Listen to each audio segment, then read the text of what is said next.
दाल यहाँ पे बन रही है और ये उत्तराखंड की दाल है, तो जो लोग उत्तराखंड से हैं वही लोग इस दाल को पहचान पाएंगे और लोग इस दाल को नहीं जानते हैं। ये फ्राई करके इस तरीके की लग रही है और बहुत दिनों के बाद मैं आज देव के स्कूल फाइनली खुल गए हैं और वो स्कूल गया और वापस आने ही वाला होगा, 1 बजने वाला है। और मैंने सोचा था कि मैं टाइम मिलेगा ब्रेकफास्ट के बाद में तो अपना लेक्चर सुनूंगी, क्योंकि आज रात में फिर से टेस्ट है, लेकिन मैं नहीं सुन पाई, वीडियो एडिटिंग वगैरह में ही और घर के काम में टाइम चला गया। सब गलत लिखा। क्या लिखाया था?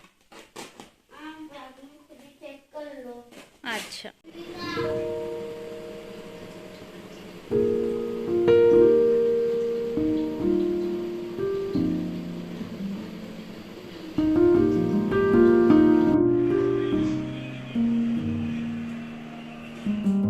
पढ़ा चुकी हूँ और फटाफट अपनी कॉफ़ी बना रही हूँ अब और जा रही हूँ अपना पढ़ने के लिए। 5:30 हो गया है शाम का और मैंने ये ऑन ही नहीं किया।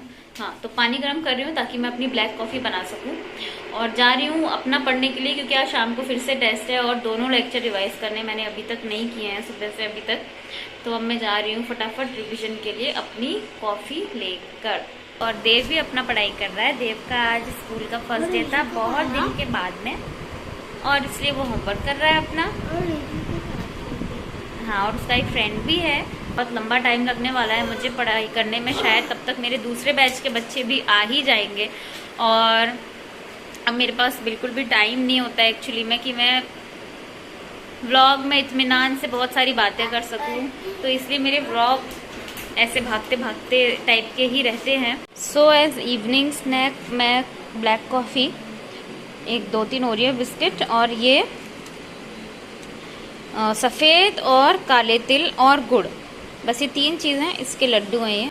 तो इस तरीके से मैं ये लेक्चर के नोट्स बनाती हूँ जब फर्स्ट टाइम हम लोग सुनते हैं, मतलब लाइव जब सेशन सुनते हैं। और जब मैं रिवाइज़ करती हूँ तो देखिए दूसरे पेन से और जो चीज़ छूट गई हैं और मुझे लग रही है कि इम्पॉर्टेंट हैं तो मैं उन्हें दूसरे पेन से मेंशन करती जा रही हूँ रिवीजन में। तो इस तरीके से मैं पढ़ती हूँ ये। और ये है अष्टावक्र गीता का श्लोक 11 अध्याय का 3रा श्लोक। तो ये 12 जून को हुआ था ये वाला सत्र और टेस्ट में आज इसके बारे में भी पूछेंगे। और एक और सत्र है जो अभी हाल फिलहाल में ही हुआ है 6 जुलाई को, उसके बारे में भी पूछेंगे। और इसी के साथ साथ में मैं अपनी साइकोलॉजी भी रिवाइज करती रहती हूँ। तो दोस्तों ये मैंने सुबह उठते ही भिगा दिया था सोयाबीन। अब मैं इसका पहले दूध बनाऊंगी और उसके बाद उसका पनीर फाड़ के टोफू बना लेंगे और फिर टोफू की भुर्जी बनेगी हमारी। ये जार में आप देख सकते हैं कि जितनी सोयाबीन है उसका हल्का सा ज़्यादा मैंने पानी लिया है, थोड़ा सा बस, जितना भीग रहे हैं और उससे थोड़ा सा ऊपर, इतना ही पानी लेंगे हम टोफू के लिए। क्योंकि इससे ज़्यादा अगर हम पानी लेते हैं तो टोफू जो पनीर है इस सोयाबीन के दूध का वो नहीं बन पाता है। बहुत ज़्यादा छोटे छोटे पार्टिकल्स जैसे हो जाते हैं जो कि इकट्ठा नहीं हो पाते हैं कि जिसका हम छान करके पनीर बनाएं। तो इसीलिए बहुत ज़्यादा पानी नहीं डालना है जब हम टोफू बना रहे हो। जब आप नॉर्मल दूध बना रहे हैं अगर पीने के लिए यूज़ करने के लिए, उसको पतला आप रख सकते हैं। मैं पता है 1 मिनट में पता है 300 तक लिख रहा था सपने में। अब उठ गया था, रियलिटी में लिखो जाके जा। अभी रात के तो ये देव को होमवर्क मिला है और ये होमवर्क सपने में कर रहा है। तो चलो अब मैं अपने सोयाबीन को जो मैंने पीस लिया है उसको छान लेती हूँ। पानी चाहिए।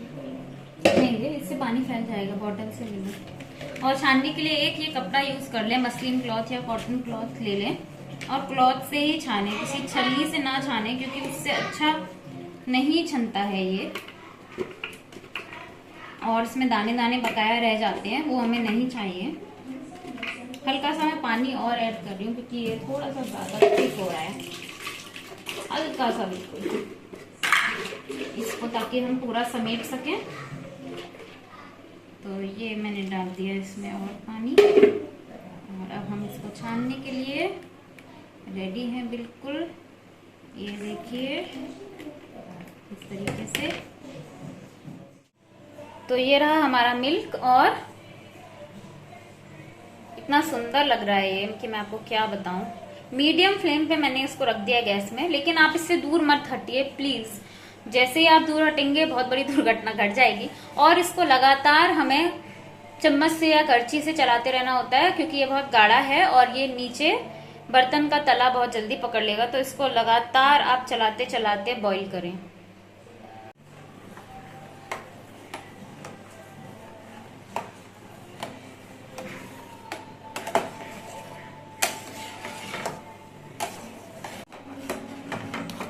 इसमें बॉयल आना स्टार्ट हो गया है और इसी के साथ साथ ये तला पकड़ने लगता है, तो इसको लगातार चलाइए, लगातार। बॉईल भी आ रहा है और मैं इसको चलाते भी जा रही हूँ।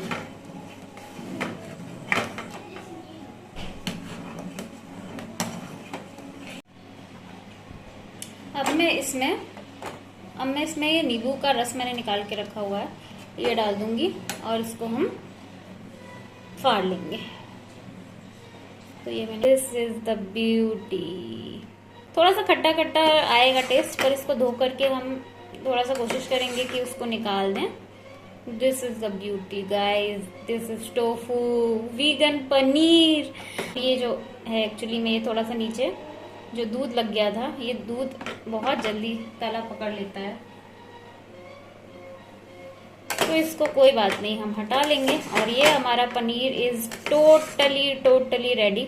हल्का सा मैं इसको और पका रही हूँ, मेरी गैस ऑन ही है एकदम लो फ्लेम पे, ताकि और ये अगर छटना हो तो छट जाए बिल्कुल दूध से इसका पनीर टोफू ये जो है। और अब मैं इसको छान लेती हूँ।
हमारी अब ये भुर्जी बनके बिल्कुल बिल्कुल रेडी है।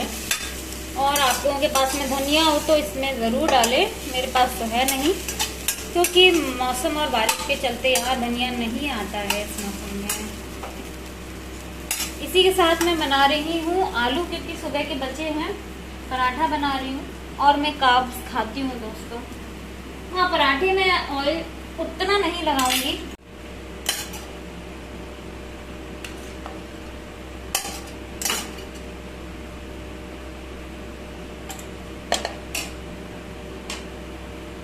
तो दोस्तों सुबह का भी जो आइटम बचा होता है ना, उसको भी यूटिलाइज करना होता है, ऐसे फेंक नहीं सकते। तो ये आलू का पराठा रेडी है, भुर्जी रेडी है, और इसी के साथ साथ सुबह का थोड़ा दिन का दाल चावल बचा है, वो भी फिनिश करेंगे हम। और रात में कुछ ऐसा ही होता है, कुछ ना कुछ सुबह का दिन का बचा रहता है, जिसको कि मैं फिनिश पूरा करके ही पैकअप करती हूँ अपने रात का डिनर का। तो उसी हिसाब से आप अपना डिनर प्लान करिए, जिसमें आपका न्यूट्रिशन प्लस सुबह और दिन का खाना भी वेस्ट ना हो, उसको भी आप यूटिलाइज कर सको। तो वही मैं करती हूँ। तो चलो अब मैं अपना डिनर तो फिलहाल नहीं करूंगी, ये मैं देव को खिलाऊंगी, क्योंकि मेरा टेस्ट है। मैं तो चलिए अपना टेस्ट देने के लिए, और अब मैं आप लोगों से सीधे कल के ब्लॉग में मिलूंगी। आई होप कि आप लोगों को ये ब्लॉग्स पसंद आ रहे हो। प्लीज आप कमेंट किया करिए। आप लोग जब तक कमेंट नहीं करेंगे, इन वीडियोस को आगे बढ़ने का मौका नहीं मिल पाएगा। और बहुत सारे लोग जो वीगन बनना चाहते हैं पर कंफ्यूज रहते हैं कि कैसे क्या खाएं, किस तरीके से अपने डे टू डे खाने में चेंजेस लाएं, क्या क्या चीज़ें हैं जो रिप्लेसमेंट की ज़रूरत है। तो ये सब चीज़ें मैं इसीलिए डेली ब्लॉग बना रही हूँ और ये सब चीज़ें दिखा रही हूँ, ताकि घबराए नहीं कोई भी जो शुरुआत करना चाहता है, और वो देखे कि ये भाई बहुत सारे लोग कर रहे हैं, ये पॉसिबल है। लेकिन मैं फिर से याद दिलाऊंगी, B12 सप्लीमेंट लेना ना भूलें, और साल में एक बार अपना फुल बॉडी चेकअप जरूर कराएं। तो मैं थोड़ी सी बात यहाँ पे और रखना चाहूंगी। मैं अपना फुल बॉडी चेकअप करा चुकी हूँ, जिसमें B12 कम नहीं है, कैल्शियम कम नहीं है, आयरन कम नहीं है, प्रोटीन कम नहीं है, कुछ भी कम नहीं है। सिर्फ जो कम है वो है D3, विटामिन D3।